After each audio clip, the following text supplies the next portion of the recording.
Saúde mais verde, com Lorela D'Agostin.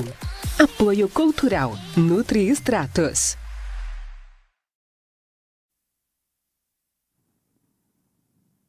Bom dia! Tudo bem? Tudo bem, Jô. E vocês? Tudo certo. Tá muito baixinho.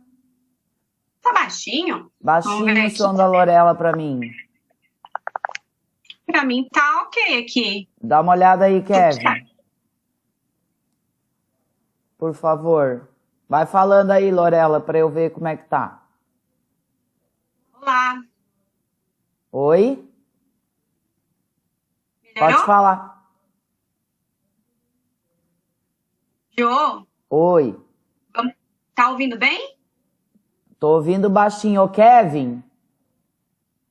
Kevin, por gentileza, olha aí pra mim. Por que o som da Lorela tá baixinho pra mim? Me dá um ok aí. Tá tudo ok. Ah, agora melhorou. Pode falar. Melhorou? Melhorou. Ok. Vamos lá, Jô, conversar um pouquinho sobre hipocloridria.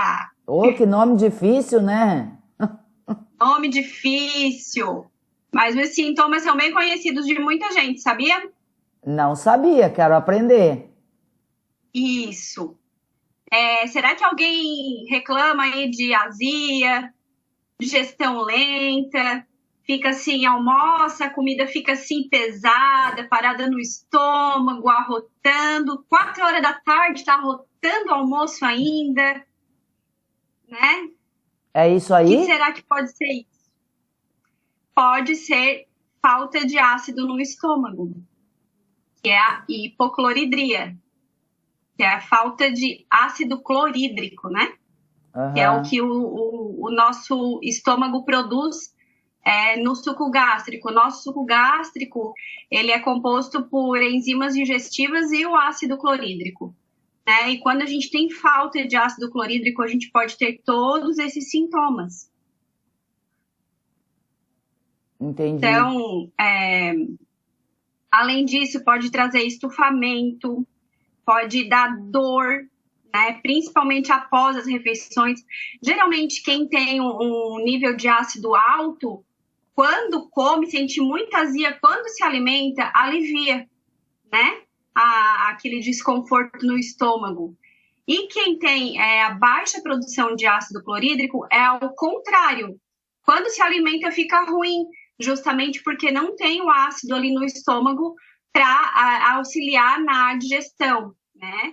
Então, o nosso estômago, ele tem essa função de produzir o suco gástrico para melhorar a nossa digestão e a nossa absorção.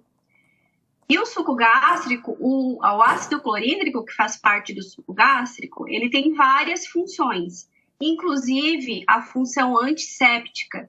Sabe quando a gente não lava bem os alimentos e pode ficar ali algum micro-organismo que pode nos trazer algum problema? Então, o ácido clorídrico, ele tem essa função também, de uma função antisséptica, de matar os micro-organismos para evitar que a gente tenha uma infecção digestiva, né?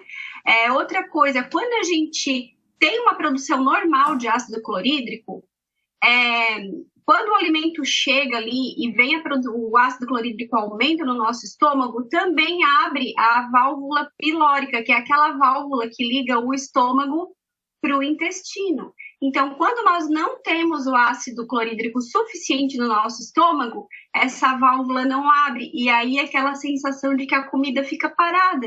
Porque realmente ela fica, né? Se a válvula não abre, o alimento não desce. E quando desce mal digerido, causando todos aqueles problemas que a gente já conversou, né? Da questão da microbiota, da desbiose intestinal, enfim. Quando o ácido clorídrico também aumenta no nosso estômago no momento da alimentação, também estimula a produção de suco pancreático, que vai auxiliar a digestão quando o alimento chega lá no intestino, né? Que a nossa digestão começa no estômago, mas termina lá no intestino. E uma das coisas principais que o nosso estômago digere são as proteínas. Né? Nesse suco gástrico nós temos a pepsina, que faz a digestão das proteínas, né? Carnes, ovos, leguminosas.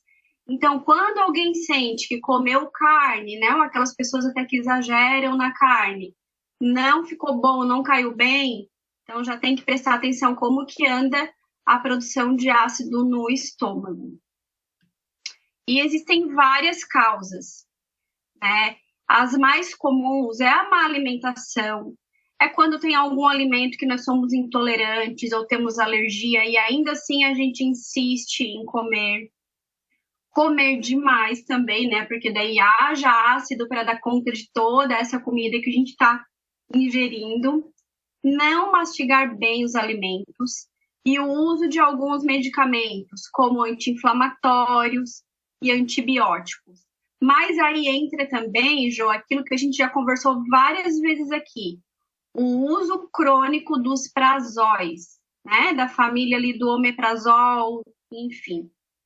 O que eles fazem? Esses medicamentos, eles diminuem a produção de ácido clorídrico no estômago.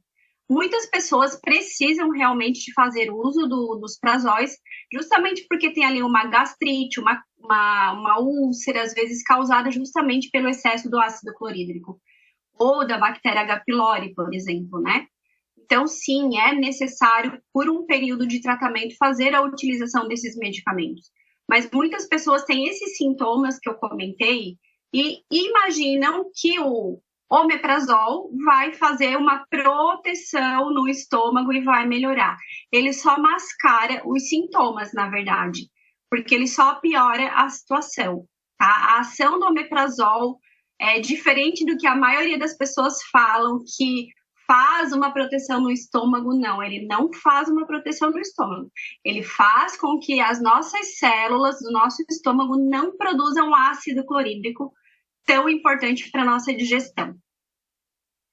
Mais duas causas é o envelhecimento. Então, com a idade é normal, sim, a gente diminuir a produção de ácido clorídrico. E o estresse e a ansiedade também, né, influencia nessa situação. Mas o que nós temos controle é o alimento, é o mastigar bem o alimento, né, a alimentação, mastigar bem o alimento, tomar cuidado com aquilo que a gente tem intolerância ou alergia para evitar de ingerir e fazer mal, né? Bem como automedicação. E os sintomas, né, nós conversamos. E consequências, Jo, quais são as consequências dessa hipocloridria?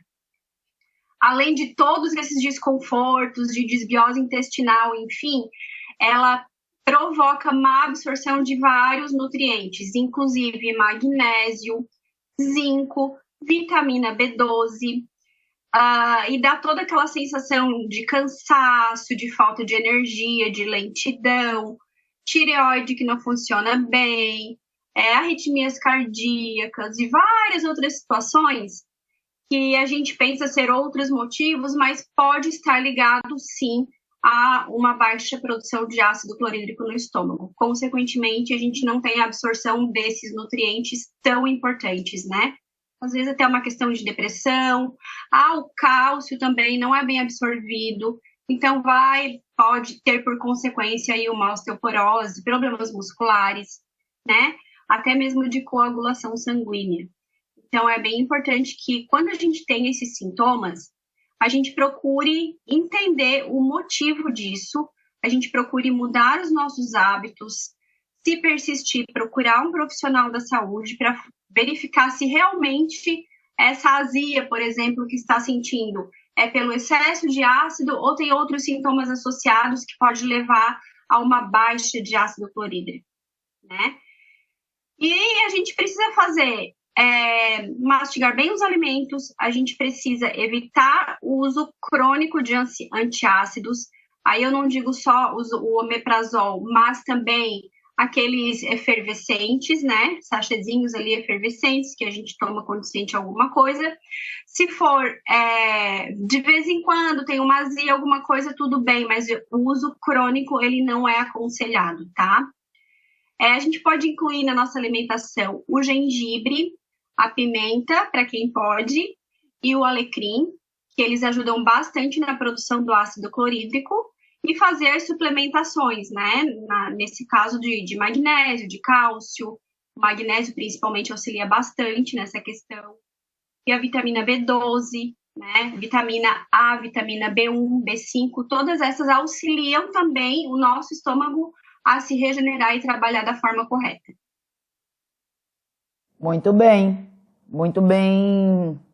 explicado aí para todos. Mais uma vez aí a gente alertando essa questão, né, do uso indevido de medicamentos. Como tudo é muito sábio, né, no nosso corpo, né, até o ácido é uma coisa boa, né, evidentemente, se tiver a mais é corrigido, né, mas ele tá ali e tem sua função, então entender esse funcionamento é importante, né, saber utilizá-lo. Assim, eu acho que tipo, por exemplo, quando eu como peixe, né, eu vou ter esse sintoma que tu descreveu ali no início de, às vezes, 4 horas depois que eu comi, eu ainda sinto aquele sabor, ou, né, o arroto, um sabor de peixe, assim, e tal. Mas eu acho que é uma característica deste alimento, né? Isso.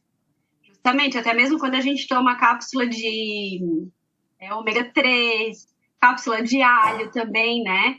É normal a gente sentir isso, mas aí são situações esporádicas, né? Que acontecem de vez em quando. Agora, se é todos os dias, vai se alimentar e tem toda essa sensação, opa, liga o alerta porque aí tem alguma coisa errada. Ótimo.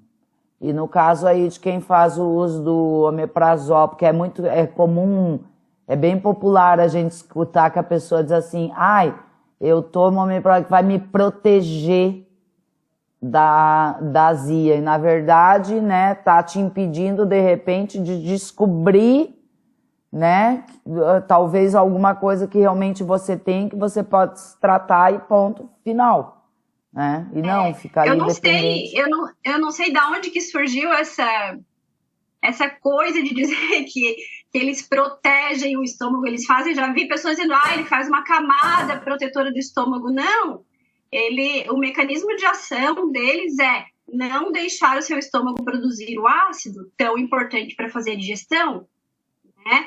Então, como eu expliquei, tem lá uma H. pylori, tem uma gastrite, tem uma úlcera que já foi causada por um excesso de ácido, perfeito, precisa tratar com esses prazóis. Agora, caso contrário, ele vai mascarar todos esses sintomas, em especial a azia, né? E a gente, como disse a Jo, não vai descobrir o que está acontecendo, né? Sem contar que o uso crônico vai levar lá aqueles alimentos mal digeridos para o intestino e vai causar desbiose. Você vai evacuar, vai ver pedaços de alimentos mal digeridos nas fezes, né? E tudo isso vai causar desbiose e inflamação intestinal, e aí aquilo tudo que a gente já cansou de falar aqui, né? Uma cascata de problemas depois que vem aí com essa situação. Muito bem, bem explicadinho. Então, atenção aí, gente. Preste atenção ao seu corpo, essa máquina maravilhosa que nos dá informações o tempo todo. Gratidão, minha linda. Beijo no teu coração. Jo. Boa semana. Boa semana, até semana que vem. Até semana que vem. Saúde Mais Verde, com Lorela D'Agostin. Apoio Cultural, Nutri Extratos.